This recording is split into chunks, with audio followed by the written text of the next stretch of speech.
Salut à tous, on se retrouve pour l'épisode 3211 du Zap Image. On commence aujourd'hui en ce samedi 15 février avec des anniversaires et on peut voir par exemple que Maxence Cacré, milieu central de Como, ancien joueur de Lyon, il fête aujourd'hui ses 25 ans. 32 ans pour Geoffrey Kondogbia, joueur de l'Olympique de Marseille, ou 24 ans pour David Ashvili, ailier droit de l'AS Saint-Etienne. Bon anniversaire à tous ces joueurs. On continue, on va parler maintenant de ce qui s'est passé hier soir, vendredi, et on commence tout d'abord en France, en Ligue 1. Il y avait une rencontre Brest contre l'AG Auxerre, score final 2 partout. Donc Perrin était double buteur côté AG Auxerre. Donc l'équipe de Brest, les gars, c'est un match bien sûr qui est avancé, parce que normalement ça joue samedi ou le dimanche, parce que Brest se déplace au Parc des Princes mercredi prochain pour le match retour de barrage de Ligue des Champions. Donc voilà, 2 partout contre cette équipe bourguignonne. Donc voici les stats de la partie. Donc c'est un match plutôt serré, même si Brest a eu plus de tirs. 18 tirs contre 11 pour l'AG Auxerre, mais les tirs cadrés pareil. 6 tirs cadrés pour les deux équipes et 2 partout. A noter que Gaëtan Perrin était le meilleur joueur du match. MVP, donc auteur d'un doublé, il a marqué un doublé de but, donc 4 tirs cadrés, 2 buts, 5 duels gagnés, c'est lui le meilleur joueur de cette rencontre. Et du coup le classement avec ce match nul, donc Brest les gars est actuellement à la 8e position de ce championnat de Ligue 1. Concernant le programme pour les prochains matchs, donc aujourd'hui Marseille AS Saint-Etienne, cet après-midi à 17h, il y aura l'AS Monaco contre le FC Nantes à 19h et Toulouse contre le Paris Saint-Germain ce soir à 21h05. Voici les 3 rencontres du jour, donc demain on peut voir le programme, ça se finira avec un Rennes Lille demain soir à 20h45. Et concernant le match du Paris Saint-Germain ce soir à Toulouse, donc le match entre les deux matchs de Ligue des Champions, le match aller, match retour de LDC contre Brest, donc il y a ce match contre Toulouse ce soir. Donc voici à quoi pourrait ressembler le 11 de départ côté Paris Saint-Germain, avec peut-être une équipe un peu remaniée, il va peut-être faire tourner Luis Enrique avec Donnarumma, Lucas Hernandez qui pourrait remplacer Nuno Mendes, Beraldo qui pourrait remplacer Pacho qui pourrait commencer sur le banc, donc Marquinhos, Hakimi, Kangini, Neves, Fabien Ruiz, Kvaratskhelia, Gonzalo Ramos et Désiré Doué, donc peut-être Barcola ou même Ousmane Dembélé qui est actuellement en grande forme. Ils pourraient tous commencer sur le banc pour être bien sûr à 100% pour le match mercredi prochain, le match retour contre Brest. On reste en Ligue 1, on va parler rapidement de la Ligue 2 parce qu'hier il y avait quelques rencontres et tout d'abord le leader Lorient qui se déplaçait du côté de Troyes. Et victoire 1-0 de Lorient, donc petite victoire, une victoire très importante, une victoire qui leur donne 3 points et qui les rapproche de plus en plus d'une remontée en Ligue 1. Donc Kroupi, Junior Kroupi, l'un des meilleurs joueurs de Lorient, était l'unique buteur de cette rencontre. A noter la belle victoire également de Grenoble, 4-1 du côté de Amiens, ou le carton aussi de Rodez, 5-0 à Pau. C'est qu'il y a eu pas mal de victoires à l'extérieur hier. Du côté de la Ligue 2, d'autres résultats, l'AS Ajaccio s'est imposé 3-0 contre Laval. Le Red Star s'est imposé 1-0 contre Martigues. Tiens, c'est 2 équipes promues cette saison en Ligue 2. Donc aujourd'hui Dunkerque contre le Paris FC à 14h, là c'est une très belle affiche, et Guingamp contre le FC Metz ce soir à 20h, et lundi il y aura Annecy contre le Stade Malherbe de Caen qui est sur 9 défaites d'affilée. Caen, il va falloir se réveiller. Et concernant ce classement, avec la victoire de Lorient, donc Lorient prend le large en tête de ce championnat de Ligue 2, 49 points devant le Paris FC 43 et Metz 41. Notez que le Paris FC, Metz ou même Dunkerque ou même Guingamp jouent tous aujourd'hui. Ouais, donc il pourra revenir un petit peu sur Lorient, mais voilà, concernant bien sûr cette deuxième division française, on quitte la France direction l'Angleterre. Il y avait un match hier de Première Ligue, Brighton contre Chelsea, et Brighton a surclassé l'équipe de Chelsea 3-0, un but de Mitoma et un doublé de Minte. Donc voilà, magnifique victoire bien sûr de Brighton. Pourtant Chelsea, c'est eux qui ont le plus de la possession de balle, 70% de possession de balle, mais le problème c'est qu'ils ont très mal géré quand ils avaient le ballon. Seulement 8 tirs contre 13 pour Brighton, mais sur ces 8 tirs, 0 tir cadré pour Chelsea. Donc voilà, si tu cadres pas, tu ne peux pas marquer. Côté Brighton, c'est 13 tirs, 5 tirs cadrés, 3 buts. Voilà, donc beaucoup plus efficace en gros que l'équipe de Chelsea. Et ça que Chelsea, là, depuis les dernières semaines, c'est très compliqué. Sur leurs 9 derniers matchs en Première Ligue, c'est seulement 2 victoires en 9 matchs. C'est pas fou, 3 matchs nuls et 4 défaites. La course pour la Ligue des Champions, finir dans le top 4, ça s'annonce très compliqué bien sûr. Pour l'équipe de Chelsea, surtout c'est une équipe actuellement qui voyage très mal sur leurs 6 derniers déplacements en Première Ligue. Donc il y a 4 défaites, 2 nuls, 0 victoire. Voilà, sur leurs 6 matchs où ils ont joué en dehors de leur stade, c'est vrai qu'ils ont beaucoup de mal à l'extérieur.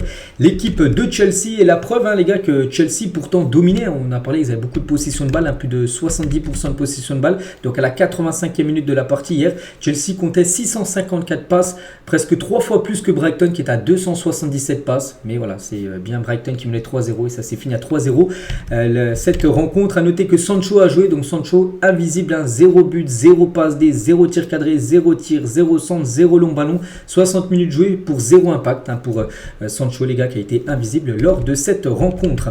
Et côté Brighton, donc vraiment belle performance. On va parler de Mitoma, le premier buteur du match, et il a marqué quand même 4 buts sur ses 6 derniers matchs de Première Ligue. C'est pas mal, bien sûr, pour le joueur japonais. Il est un peu partout, les gars, sur son couloir gauche. C'est un ailier gauche, regardez, à tous les points. C'est-à-dire qu'il a touché un ballon. Et voilà, en gros, il était partout en défense, au milieu de terrain et bien évidemment en attaque. Et à noter que le doublé de Minte, double buteur, ça a été sur un doublé de passe décisif de Danny Welbeck. Donc voilà, belle performance, bien sûr, de Brighton. Aujourd'hui au programme, grosse journée du côté de la Première Ligue. À 13h30, là tout à l'heure, Leicester contre Arsenal. Et après cet après-midi, je vois à 16h un beau Manchester City contre Newcastle. City va vouloir gagner, bien sûr, et voilà, se mettre plein de confiance avant bien sûr le déplacement à Madrid mercredi prochain en Ligue des Champions. Il y aura Crystal Palace, Everton, West Ham contre Brentford. Donc concernant Liverpool, il joue demain. Manchester United joue également demain. Je crois que demain il y a un Tottenham Manchester United au programme. Donc voilà, donc, déjà les matchs du jour, il y a tout ça. Du côté de la Liga, il y avait une rencontre hier, Girona contre Retafe, et c'est Retafe qui s'est imposé de 1 lors de cette rencontre. Parfait bien sûr pour cette très belle équipe de Retafe, vraiment équipe sous-cotée, mais pas qu'ils ont accroché le Barça sur cette année 2025, l'équipe de Retafe. Et la preuve, les gars, déjà ce coach, les gars, c'est Bordalas. Déjà, il avait reçu le prix de l'entraîneur du mois lors du mois de janvier. Et c'est vrai que Retafe, sur cette nouvelle année 2025, toujours aucune défaite. Pourtant, ils ont fait Las Palmas, le Barça, où il y avait eu un partout, la Real Sociedad, Séville, Deportivo Alavés et Girona. En gros, sur leur combien il y a 7, ça fait 6 matchs. Donc il y a 4 victoires de nul. Toujours 0 défaite pour Retafe, qui est une très bonne équipe espagnole. Au programme aujourd'hui, voici les matchs. Donc Villarreal, Valence ce soir à 21h, l'Atlético Madrid contre le Celta Vigo à 18h30, Leganés Alavés et le Real Madrid en déplacement du côté de Osasuna à 16h15 en plein milieu de l'après-midi. Tiens, on va parler rapidement de cette rencontre. Voici le groupe convoqué par Carlo Ancelotti. Donc Vini, Mbappé, Rodrigo, Ferland Mendy, Valverde, Camavinga, Bellingham sont tous présents, bien sûr. Bon, après il manque encore beaucoup de joueurs, bien sûr, Carvajal, Militao, David Alaba, tous ces joueurs-là sont forfaits, bien sûr, pour cette rencontre. Donc les joueurs du Real Madrid sont arrivés hier soir du côté de Pampelune, donc l'aéroport du côté d'Osasuna, bien sûr, pour cette rencontre. Il y avait beaucoup de monde, beaucoup de supporters du Real Madrid étaient présents pour accueillir, bien sûr, les joueurs dans leur camp de base, la veille, bien sûr, de la rencontre. Et tiens, on va parler de Vini qui devrait être titulaire, bien évidemment, ce soir. Et enfin, cet après-midi, le match. Mais Vini, les gars, contre Osasuna, c'est une équipe qu'il aime plutôt bien. Il a joué 11 fois contre eux, 8 buts, 3 passes D. Donc à chaque fois, il est décisif, soit un but, soit une passe D pour Vini Junior contre Osasuna. Donc de nouveau, il jouera cet après-midi. Et Ancelotti, tiens, vu qu'il est en conférence de presse, puis vous savez, il y a des rumeurs par rapport à l'Arabie Saoudite, enfin des clubs saoudiens, surtout l'équipe de Al Hilal qui pourrait lui proposer un salaire XXL voilà, pour qu'il rejoigne le championnat saoudien. Donc l'Arabie Saoudite propose une offre impossible à refuser à Vini. Donc voilà, niveau argent, ce serait quasiment du 10 fois plus que ce qui touche du côté du Real. Donc il a réagi à ça, Ancelotti, sur les rumeurs liant Vini Junior à l'Arabie Saoudite. Il a dit: suis-je fatigué à ce sujet? Oui, il en a marre d'entendre en gros toutes ces rumeurs autour de son joueur qui pourrait partir en Arabie Saoudite. Est-ce que ça l'inquiète, Carlo Ancelotti? Non, ça l'inquiète pas du tout. Et est-ce qu'il le voit heureux au Real? Bien évidemment, oui, il voit Vini Junior heureux de jouer du côté du Real Madrid. Et tiens, Fabrizio Romano, donc lui, il a réagi, il a fait le point sur le cas Vini Junior. On sait que Fabrizio Romano, c'est quelqu'un que beaucoup de personnes aiment suivre parce qu'il est très fiable. Donc voilà, lui, ses infos, c'est ça. Tout d'abord, le discours autour de cette offre d'1 milliard d'euros sur 5 ans, ce qui ferait 200 millions d'euros par an. Il dit: on me dit que ce n'est pas loin de la réalité. En gros, que c'est presque ça. Donc voilà, c'est-à-dire c'est un truc de fou, quand même, le salaire qu'il pourrait toucher Vini Junior. Ça a été confirmé par Fabrizio Romano. Vini veut continuer à écrire l'histoire du Real. Ça, il le sait aussi. Il veut remporter tous les titres au Real. Il y a 3 semaines, le Real Madrid a pris des contacts directs avec les agents de Vini. Depuis, ils se sont rencontrés à 2 reprises, d'après ce que j'ai compris. Voilà, c'est ce que dit Fabrizio Romano. Ces rencontres ont donné lieu à des conversations bonnes et positives. Les deux parties voient l'avenir ensemble. Il s'agit maintenant de trouver le bon équilibre du contrat, durée, salaire, prime, tout ça, pour que ça se finalise. Le Real Madrid est conscient de la menace saoudienne. Il pourrait toucher, bien sûr, une offre quasiment impossible à refuser, mais qui pourrait peut-être refuser. Donc voilà, concernant la situation, même Fabrizio Romano dit que oui, Vini pourrait toucher un pont d'or en rejoignant le championnat saoudien, mais pour l'instant, il serait plutôt pour continuer du côté du Real Madrid. Et toujours avec cette équipe madrilène, toujours avec Ancelotti en conférence de presse hier, il a annoncé que Rudiger, David Alaba et Lucas Vazquez, qui ne joueront pas cet après-midi, mais seront tous de retour pour le match contre Manchester City mercredi prochain. Voilà, donc ça c'est plutôt une bonne nouvelle. C'est 3 défenseurs. On sait que là, actuellement la défense, il n'y a plus grand monde. Donc voilà, ils seront tous présents pour le match la semaine prochaine.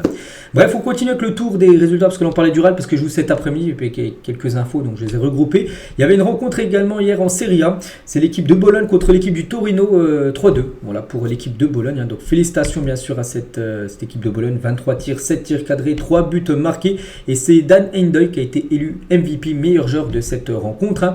Au programme aujourd'hui, des belles affiches. Donc Atalanta, Cagliari, la Lazio contre Naples à 18h.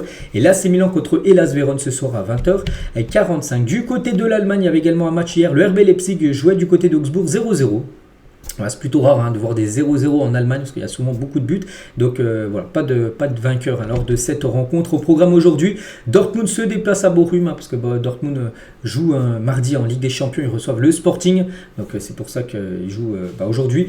Et voilà, donc déplacement pour eux. Le Bayern Munich joue contre le Bayer Leverkusen. Donc là, c'est quand même l'affiche du jour.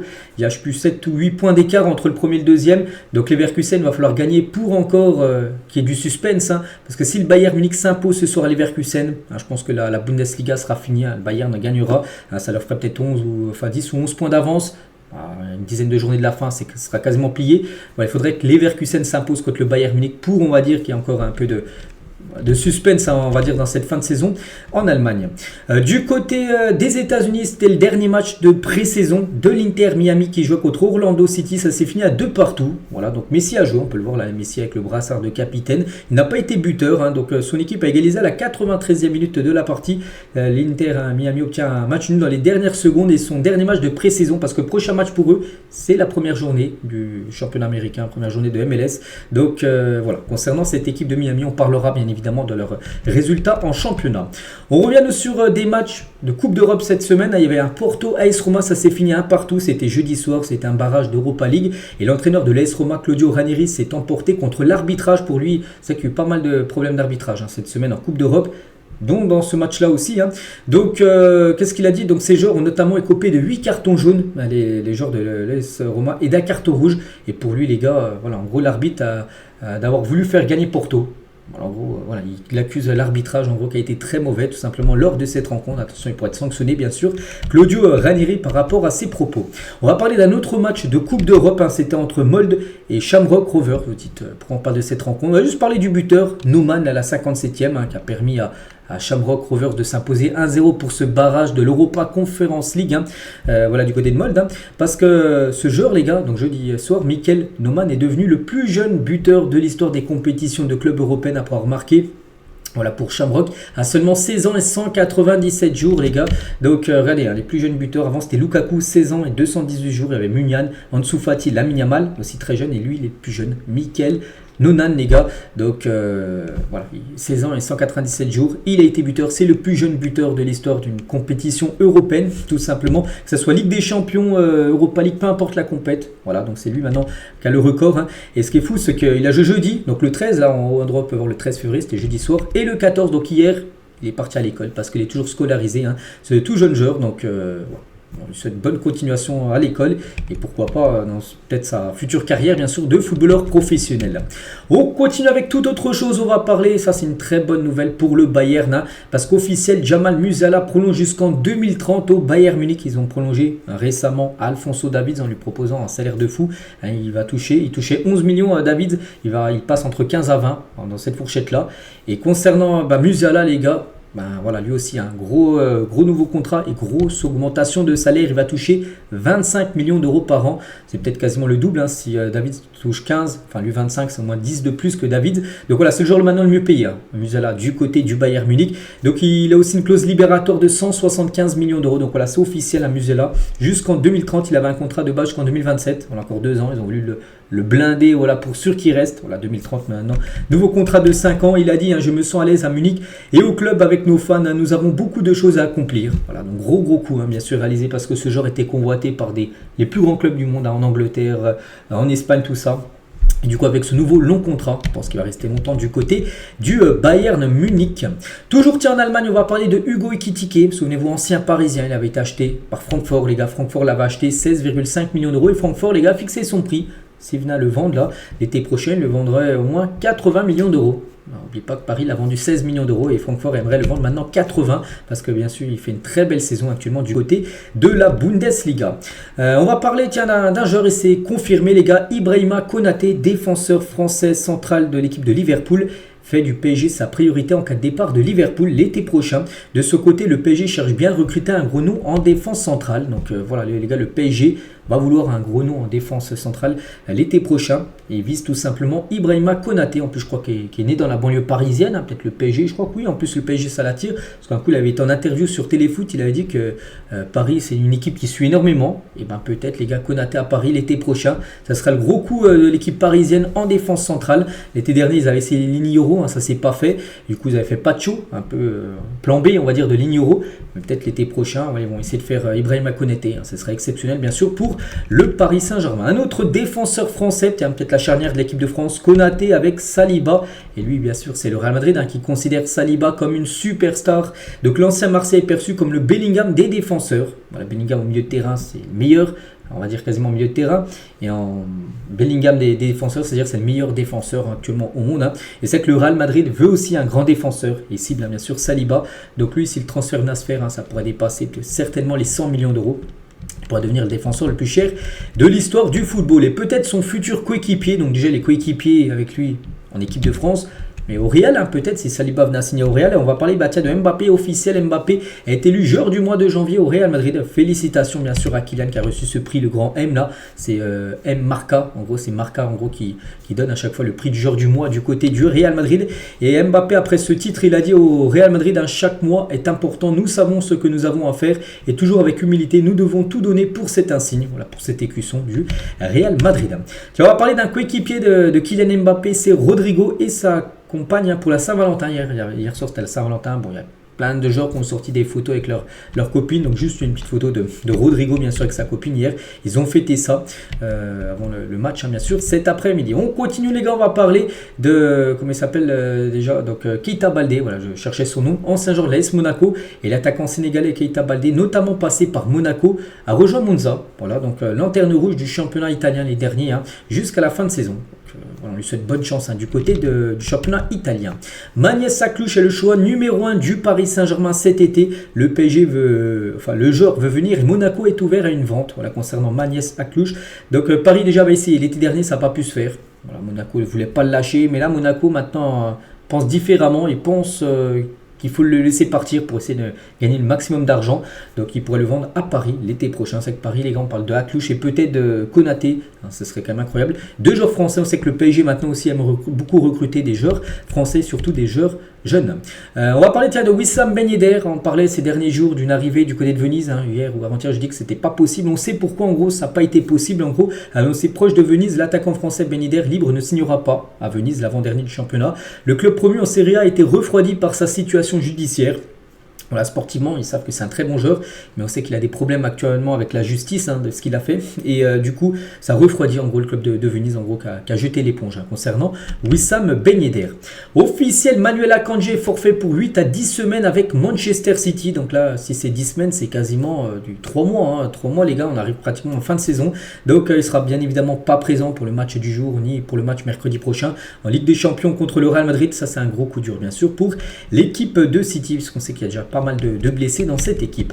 Le match nul entre Heerenveen et le Fortuna Sittard de partout ne sera pas rejoué. Qu'est-ce qui s'était passé lors de cette rencontre? La fédération néerlandaise a maintenu le résultat de 2 partout, alors que le Fortuna avait joué quelques instants à 12 contre 11, parce qu'il y avait eu un changement et le joueur n'était pas sorti. Du coup, ils avaient joué à 12 contre 11 et ça avait été vu.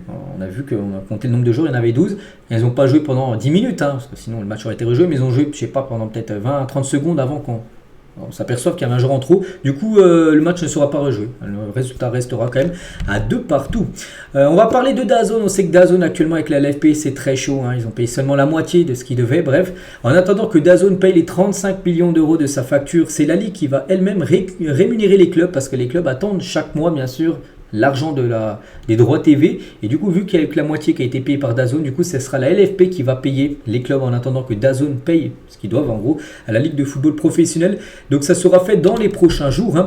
Et concernant Laurent Nicolin qui revient sur ses propos polémiques du resto à 30 euros, il avait dit, regardez, c'était le 23 août 2024 quand DAZN était diffuseur de la Ligue 1, il avait dit l'été dernier. Donc 30 euros, en gros c'était le prix bien sûr de DAZN. C'est le prix d'un resto un vendredi soir, donc cela fait un vendredi dans le mois sur 4 où tu ne vas pas au resto pour te payer ton abonnement DAZN. Il avait dit ça bien sûr Ça a un petit peu choqué à l'époque, parce que voilà, il y en a qui se disent 30 euros, voilà, c'est dur bien sûr à sortir pour certaines personnes, et voilà, pour payer un abonnement de foot aussi cher, voilà, c'est scandaleux. Et du coup les revenus par rapport à ça, il dit que c'était pas les bons mots en gros, ce n'était pas très bon, c'était même très bête en gros, nul, ce n'était pas une idiotie, mais ce n'était pas approprié dans le contexte actuel. Si j'ai pu choquer et blesser des gens, je m'en excuse.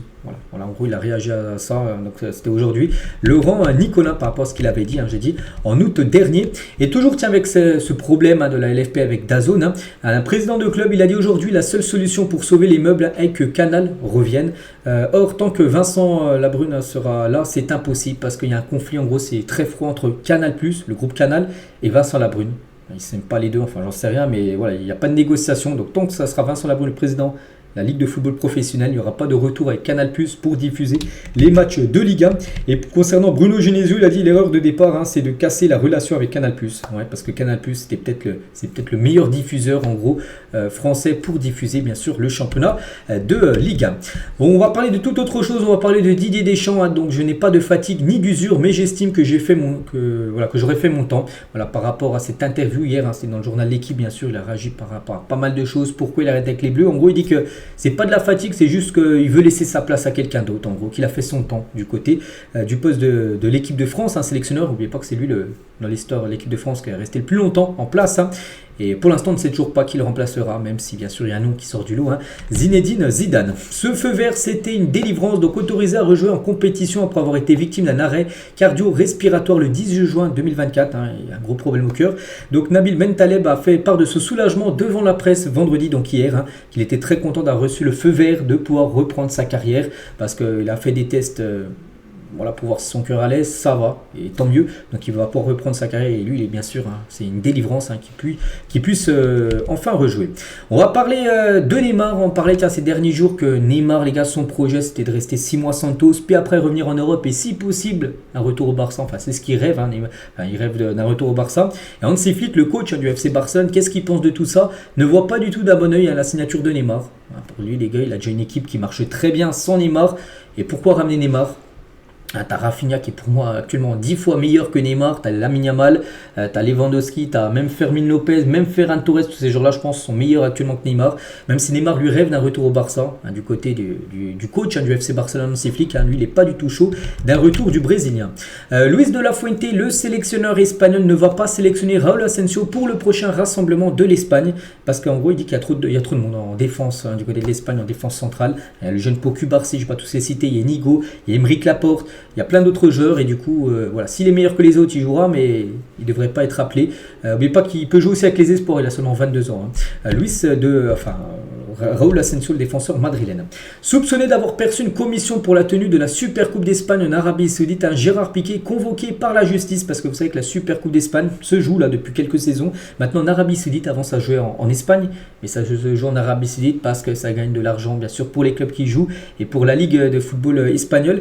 Et du coup, Gérard Piqué, les gars, va devoir répondre à ça, parce que lui, il aurait entraîné, en gros, il aurait essayé d'influencer en gros la fédé espagnole d'aller jouer ces matchs-là en Arabie Saoudite. Voilà, donc lui il aurait touché bien sûr une petite commission par rapport à ça, donc il est convoqué devant la justice par rapport à ça.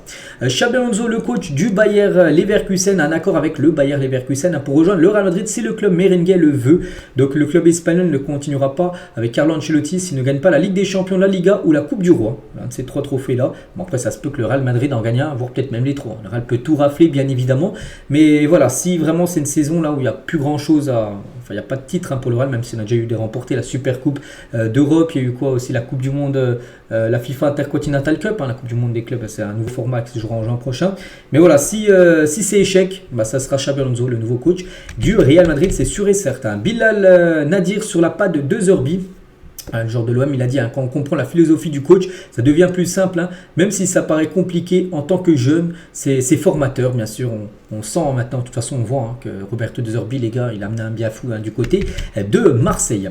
La carte d'Ousmane Dembélé, version joueur du mois de Ligue 1, débarque sur FC25. Voilà, si vous jouez encore à FIFA, parce que je sais qu'il y en a beaucoup qui ont arrêté, bien sûr. Mais voilà, il y a la carte à débloquer parce que Ousmane Dembélé a été élu joueur du mois de janvier du côté de la Liga avec des notes magnifiques, bien sûr, pour Ousmane. Et ma meilleure décision était de ne pas faire jouer Dembélé à Londres. Souvenez-vous, c'était il y a à peu près 2-3 mois. Il y avait un match entre Arsenal et le PSG.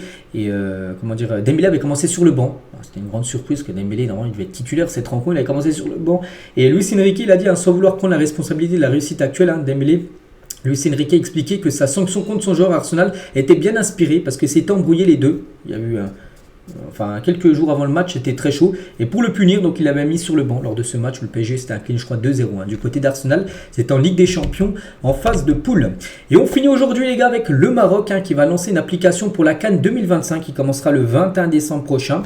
Donc nommé Yala, regroupant tout en un seul et même endroit. Donc le visa, l'hébergement, les billets pour les matchs, restaurant, calendrier des matchs.